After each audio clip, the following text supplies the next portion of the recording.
wabarakatuh. Selamat sore teman-teman media. Tadi saya di atas sempat bertemu dengan dokter detektif ya. Dan beliau kelihatannya lagi buat laporan polisi, dia berdiskusi dengan saya.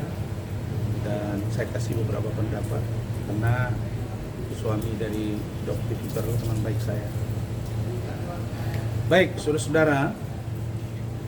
Pertama, kedatangan saya tadi memastikan tentang tindak lanjut dari proses penyelidikan laporan saya terhadap Nikita Mirzani Mawardi dugaan penganiayaan.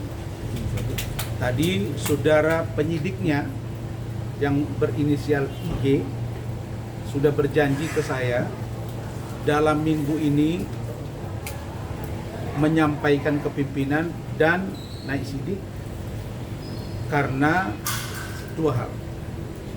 Pertama, Nikita dipanggil 2 kali sebelum dia ditahan, tidak datang. Kemudian diminta diperiksa di TAPI, sudah didatangi, tidak mau. Maka saya pastikan tadi, kalau kalian masih terlalu lama memeriksa ini, saya akan bertindak. Sekarang saya masih kasih waktu 1 minggu ini. Kalau tidak juga, ini akan saya bawa ke Polda, ke Mabes, bahkan ke Kompolnas. Bagi saya tidak ada tawar-menawar, tidak ada ruang ya memperlambat kasus ini karena ini penganiayaan di kantor polisi. Jadi jangan buat saya bereaksi, saya selama ini sudah cooling down, dan kalau ini masih terlalu slow berarti ada dugaan saya sesuatu. Apakah Kapolres yang tidak didengar? Karena Kapolresnya Kombes Pol Ade Rahmat itu sudah WA saya, atensi. Begitu juga dengan kasatnya. Apakah kasatnya tidak bisa diatur oleh Kapolres? Atau kasatnya tidak bisa mengatur kanit yang baru? Atau kasubditnya tidak bisa diatur oleh kanitnya atau penyidik? Saya sudah katakan, jangan sampai nanti ada laporan saya tentang ketidakprofesionalan di Polres Jakarta Selatan. Saya sudah capek ya menunggu kasus ini dan saya tidak main-main.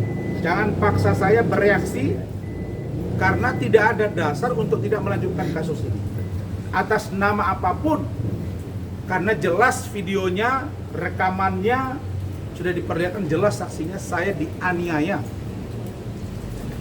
Nah, kalau memang Polres tidak belajar, Polres Metro Jaksel dengan 2 kasatnya, bahkan 1 sudah di PTDH, begitu juga dengan kasat yang berikutnya, Gogo, dikenai sanksi 8 tahun untuk tidak mendapat jabatan dan lain sebagainya.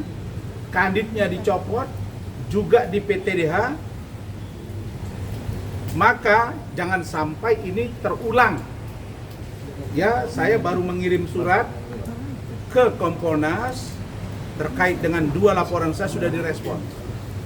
Jadi saya minta Pak Kapolres pantau pergerakan mereka.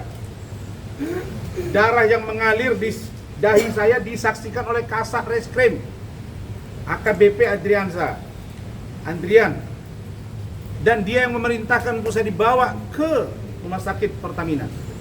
Kalau ini bermain-main, artinya kalian cari masalah. Ya, saya tidak main-main. Saya bukan berarti saya selama ini sudah cooling down karena saya takut. Tidak ada takut saya. Yang saya takut pada Allah. Kalau kasus ini tidak juga tuntas dalam waktu yang cepat, naik sidik dan tersangka, maka saya menduga keras ada apa dengan Polres. Artinya Kapolresnya tidak mampu memerintah anak buahnya sesuai dengan WA dia ke saya simpan. Ada apa ini? Saya selama ini sangat mendukung penegakan hukum yang presisi. Kalau begini ini bukan presisi. Karena itu saya tidak main-main. Sudah terlalu lama. Laporan saya Oktober. Ya, kejadiannya 23 September. Bahkan malam itu juga. Tapi saya buat laporan yang lebih lengkap Oktober. Sekarang Oktober, November, Desember, Januari, Maret. Sudah 5 bulan. Apa ini? Pak Kapolda, lihat perkembangan di Polres Jaksel ini. Kapolres, Anda WA saya atensi, tapi tidak berjalan atensimu. Ya, saya selama ini sudah berupaya untuk lembut, baik. Ada orang dianiaya di kantor polisi, harusnya diamankan, tapi saya diam karena Nikita Mirzani banyak dapat masalah. Tapi laporan saya tidak ada yang namanya tawar-menawar dan lanjut. Jadi tadi itu terkait dengan penyidiknya, ya, yang berinisial IG atau Imam Ghazali. Silakan tanya kalian dia, tanyakan Kasat. Ya. Berikutnya tentang laporan saya Undang-Undang IT. Saya melakukan penyesuaian terhadap pasal-pasal yang dilaporkan. Kalau 27 ayat 3 itu sudah ada undang-undang terbaru, yaitu pasal 27A. Oke, junto pasal 45 ayat 4 Undang-Undang Transaksi Elektronik nomor 1 tahun 2024. Maka saya lakukan penyesuaian saja agar laporan saya lanjut dan segera diproses ke tingkat penyidikan. Tuh. Yang ketiga tentang LP Bapak Umar Bajide. Saya sudah koordinasi kepada penyidik dan beliau bilang ada beberapa waktu yang lalu ketika mereka membezuk Fadel, Pak Umar dengan keluarga bertemu dengan penyidiknya di kantin. Di situ Pak Umar menyampaikan akan mencabut. Tetapi penyidik bilang komunikasikan dengan pengacara. Karena itu saya sampaikan kalau mereka ingin membuat pencabutan silakan, tapi koordinasikan ke kami. Kantor hukum saya kantor hukum yang profesional, bukan abal-abal. Oke? Kemudian yang terakhir, saya melaporkan 3 orang. Ya, juga penyesuaian pasal. Laporan pertama terhadap saudara pemilik akun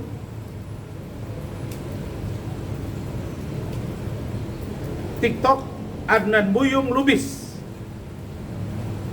3. Kemudian saudara Hadi Sujandra, ini seorang lawyer di Kota Padang Sidimpuan, Sumatera Utara, dan saudari Ernida SAG, seorang PNS yang menjabat salah satu lurah di Kecamatan Batang Toru, Provinsi Sumatera Utara.